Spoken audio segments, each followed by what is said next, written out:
আসসালামু আলাইকুম। আজকে আব্বার নামে দুইটা লাইন বলে যাই, সবাই শুনে যাবেন দয়া করে।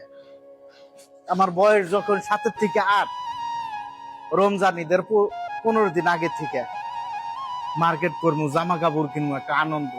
আব্বার সামনে যাই, আব্বা কিছু কয় না, প্রত্যেকদিন কাজে যায়, মাল লগে রাগারাগি করি, মাই কয় কিনা দিব না, চুপ থাকো।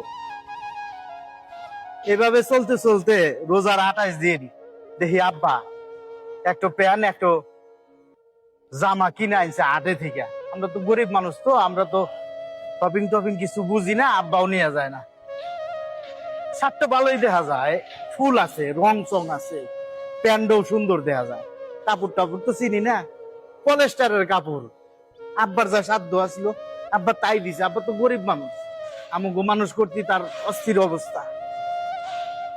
যাক, হারা রাত বড় আনন্দ ফুর্তি করছে, আব্বা শার্ট কিনে দিছে, প্যান্ট কিনে দিছে, কালকে সকালে পরবো, কি আনন্দ।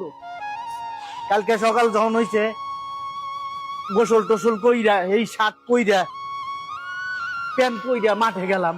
আব্বা টেহা দিল দুই টেহা, খুব খুশি আনন্দ।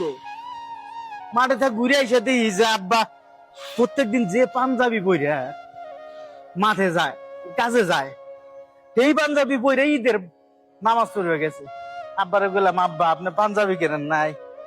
কয় না, এটা গত বছর আগের বছর বানাইছি, এটা নতুন না, এটা দিয়েই তো ইস্তারি করছি, এটা নতুন হয়ে গেছে। আমার খুব খারাপ লাগছে, কিন্তু কিছু করার নাই, আব্বা গরিব মানুষ। আমি খালি বললাম যে আব্বা যদি আমি কোনোদিন বড় লোক হই, মানে মেলা মার্কেট করে দিন। তা আব্বা হাত বুলায় কইলো যে আল্লাহ জানি তোমাকে দেয়। এই আব্বারে আমি এই প্রবাসে এসে আড়াইছি ভাই, এই ঈদ চাইলে আমার যন্ত্রটা বেড়ে যায়। এই প্রবাস আমার বাপের গাইরা দিছে, বাপরে দেখতে পারি নাই। আব্বা আপনার অনেক ভালোবাসি, কইতে পারি নাই আব্বা। প্রবাস আমার শেষ করে দিল রে ভাই।